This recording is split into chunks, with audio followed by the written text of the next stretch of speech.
What if I told you that the latest episode of Star Trek Strange New Worlds wasn't just another episode? What if it was a stealthily, brilliantly executed backdoor pilot for a show we've all been speculating about?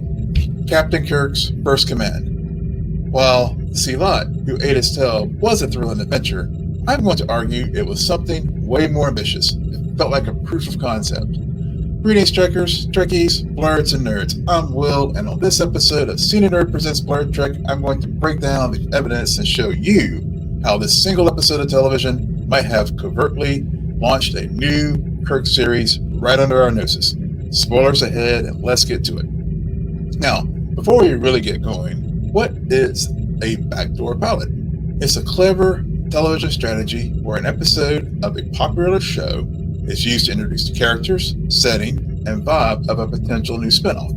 It's the studio's way of testing the waters to see if we, the audience, connect with a new idea before they spend a bunch of money on a full series. The most famous example of that in Trek history is the episode called Assignment Earth, which was the season 2 finale of the original series. It was supposed to launch a show about an interstellar agent named Gary 7. And while that series never happened, it is a strategy that is a Hollywood staple, and we have even seen it in modern Star Trek with season 2 of Star Trek Discovery, where we do have Anson Mount joining the show as Captain Pike, and also a season 2 episode of Short Treks called Q&A, which focused on Ensign Spock and number 1 being a test run for a potential new series, which ultimately became Strange New Worlds.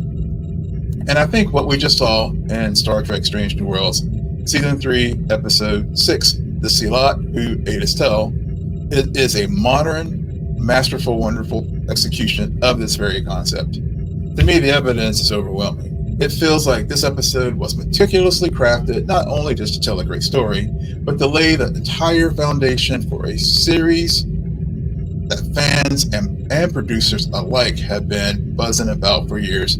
And not Star Trek Legacy, but Star Trek Year One. This wasn't just another Mission of the Week episode. This was an origin story. And the clues are hidden right in plain sight. And I'm going to break it all down for you, starting about who this episode was really about as the biggest clue of all. And that is James T. Kirk. The first and most glaring piece of evidence of how this episode completely shifts its focus is how Strange New Worlds, when you think about it, is a story about Captain Christopher Pike and his crew. Ensign Mount's Pike is the heart of the show, and his warmth, his empathy, his struggle with his terrifying future, that's the pillar that everything in Strange New Worlds is built on. And yet, in this episode, Pike and the supporting cast are strategically sidelined, and basically they're guest stars on their own show. Now, the episode doesn't kick off with Pike's captain's log, but with one from James T. Kirk, the first officer of the USS Farragut. We're immediately in his head. We feel his frustrations with his by-the-book Vulcan Captain Farrell. We hear him itching to take the reins with one line that says it all. Quote, "I just think the book would be more interesting if I got to write it." This isn't just a character beat, it's a mission statement for a new lead. It feels like the writers are telling us this is the guy whose story we're about to follow. Then disaster strikes. A world-destroying vessel appears, cripples the Farragut, captures the Enterprise. In one catastrophic event, the whole structure of this episode gets flipped on its head. Pike is trapped, the Enterprise and his crew is helpless, and who's left in command, holding everyone's fate literally in his hands? Acting Captain James T. Kirk. From that point on, this episode isn't about Pike's crew trying to escape. This is an episode about Kirk's first command in crisis, and the camera locks in onto him, and it never lets go. We see the weight of command land squarely on his shoulders. That early swagger that we had at the beginning of the episode is replaced by the terrifying reality of his new job. He even tells Spock that, he feels like, I'm finally that dog that caught the car. And this is a classic hero's journey, because this episode seems to be more designed to tell us and show us not just what Kirk can do, but who he is under impossible pressure. We see his rough edges, his learning curve, and his first steps toward the philosophy that will define his career. We even get an early version of his iconic mantra, "Risk is our business," from the episode Return to Tomorrow from the original series. Now, a normal Strange New Worlds episode would split its time showing us Pike's clever plan from inside the captured ship, Ortega's piloting skills, or La'an's tactical genius. And yeah, they do play a part, but their roles are a B story in this episode. The A story, the emotional core, and the driving force of this entire hour belongs to a guy who isn't even a series regular. This doesn't just feel like a Kirk heavy episode.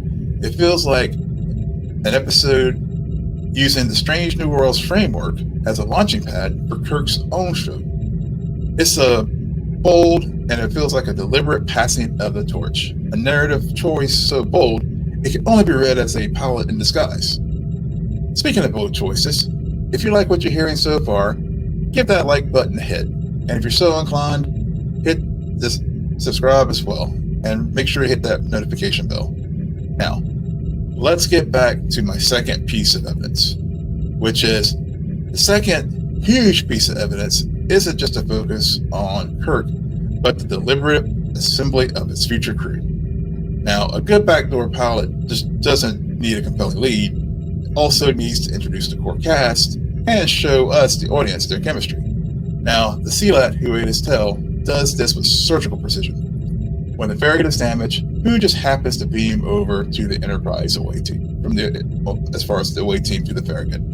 That's right, it's Lieutenant Spock, Ensign Uhura, Nurse Chapel, and a young engineer named Scotty. This episode creates a scenario that puts the foundational members of the legendary original series crew under Kirk's command for the very first time. Now, you can't convince me that that's an accident. It is getting the band together episode, and the writers spend real time developing the early relationships that we see that will become the bedrock of Star Trek lore. Look at the interactions in this episode. Kirk and Scotty. Kirk, now in command, pushing his new engineer for miracles.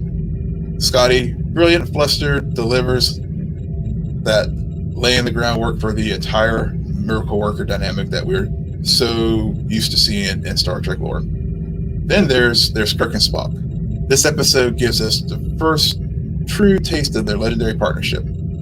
When Kirk is feeling the crush of command, the dog who just caught the car, it's Spock who seeks him out. He doesn't just offer a pat on the butt.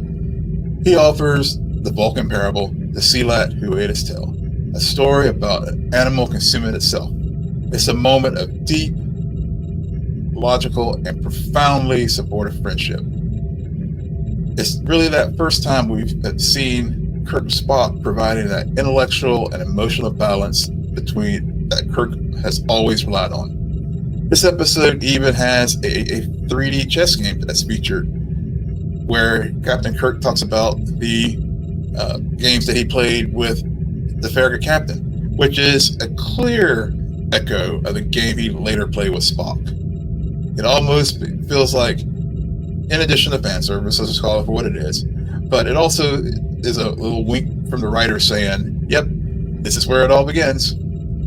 We also see Uhura having Chapel and others fallen into iconic places, but under Kirk's leadership, as we see it here with Uhura serving as the helmsperson for the Farragut, and we also later see that in the original series. And through this crisis, we see the bonds that will define these characters that we know.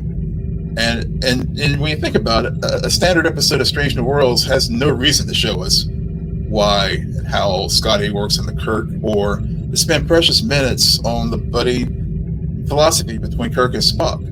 But a pilot for Star Trek Star Trek Year One, it absolutely does. It has to sell us not just on a captain, but also a team. This episode wasn't just about Kirk's first command. It felt like the birth of the Enterprise's most famous crew, proving that this ensemble, led by now not William Shatner, but Paul Wesley, and his version of Captain Kirk, has the magic to carry its own series. Now, the third and final pillar of this backdoor pilot theory of mine is the conflict itself. The threat in this episode isn't just some random monster. It's a thematically rich crucible that seems perfectly engineered to forge the James T. Kirk we know and love. The antagonist here is a massive, mysterious scavenger ship, the destroyer of worlds from Frontier Legends, as La'an and other members of the Enterprise crew mentioned. It's a force so powerful that it disables one starship, the Farragut, and swallows another one. This isn't just a physical threat, it's an existential one. It represents the terrifying unknown that Starfleet is meant to confront. But by putting Kirk in command against this enemy, the episode focuses and forces him to define his command style against an unbeatable foe. He can't follow the rule book because there isn't one. He has to innovate. He has to risk it all. And his solution is pure Kirk. He uses the battered Farragut as a bait, rigging it to overload and stun the enemy just long enough for the Enterprise to escape.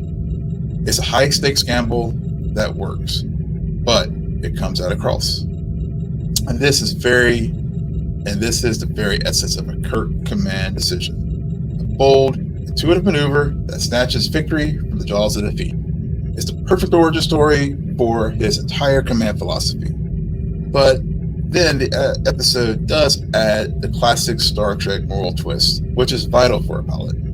After the enemy is destroyed, they discover that the horrifying truth that this crew was human. And not only that, but they were from a pre-warp expedition from Earth. And you even see the registry code there that predates the Enterprise that we saw on the ships in Star Trek, the motion picture, XCV-100. And these folks were Earth's best and brightest, but sadly, they evolved into monsters over the centuries. And Kirk's victory is all of a sudden stained because he has to live with the knowledge that his first command decision led to the deaths of thousands of human souls, no matter how twisted they have become. And that is the lesson that forges the captain, that leadership isn't just about daring plans, it's about also the crushing moral weight of consequences. And this episode ends with Pike counseling Kirk, sharing that burden, submitting his role as a mentor who helped shape the man and captain that Kirk would become. This whole arc, the overwhelming threat, the risky gambit, and the morally gray aftermath is a perfect template for the kind of a story that a Star Trek Year One series would tell. It feels less like a single adventure, more like a thesis statement for an entire show. Okay, so now you gotta be thinking, couldn't this really have been just a really good Kirk-focused episode of Strange New Worlds? And I will say that is a fair point. This episode absolutely works as a powerful standalone story. But when you start adding everything up, the argument for it being a deliberative test run does get pretty compelling. The narrative shift, the crew assembly, and the conflict serves as the perfect origin for Kirk's command style, all pointing to something more. This episode masterfully weaves itself into established canon as well. For example, the story of the first time we heard about Captain Kirk being on the Farragut, way back in the original series episode called Obsession, and the Farragut incident there, where that story involved a different creature and the death of the Captain Garvik, and then of course Kirk having to deal with the aftermath of that, meeting his son Ensign Garvik on the Enterprise, does give this situation here in the Strange New Worlds, this new event that we learned about as far as his first trial by fire as captain of the Farragut.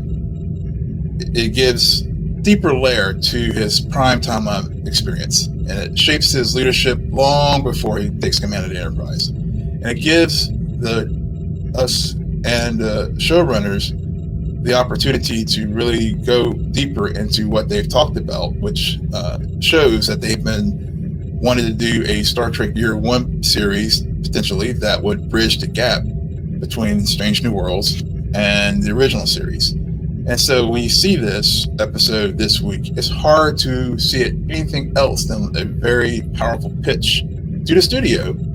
And of course, the studio has been acquired by Skydance now, but it does give them and us, the fans, a story that we feel like it needs to be told. So let's lay it all out before we go here. You do have an episode that intentionally pushes its main characters aside to push James T. Kirk front and center. Secondly, it conveniently assembles the crew and the core crew from TOS, Spock, Scotty, Uhura, and Chapel. And it works by building the relationships that do define Star Trek. And third, it pits them against a conflict that serves as a perfect origin story for Captain Kirk's command style, but also it comes with a heavy moral price. So when you put that all together, to me, the argument seems pretty strong that the Sehlat, who ate his tail, feels much more than just a brilliantly executed episode of Strange New Worlds. It feels like an episode as a backdoor pilot for a first chapter in the untold stories of Captain Kirk's early days in the captain's chair, launched right before our eyes. But what do you think? Do you see the signs of a secret Kirk spinoff? Do you buy that this was a test for a Star Trek Year One series? Or was it just a fantastic story and I'm reading way too much into this one episode? Let me know your thoughts in the comments below. And if you want more deep dives into the world of Star Trek, make sure you hit the subscribe button. Be sure to follow us on all the social medias at Scene a Nerd, and also at scene_n_nerd on Threads and Instagram. And be sure to hit that subscribe button to not only get Scene a Nerd presents Blerd Trek, but all our regular podcasts here on the channel. Live long and prosper. Thanks for watching.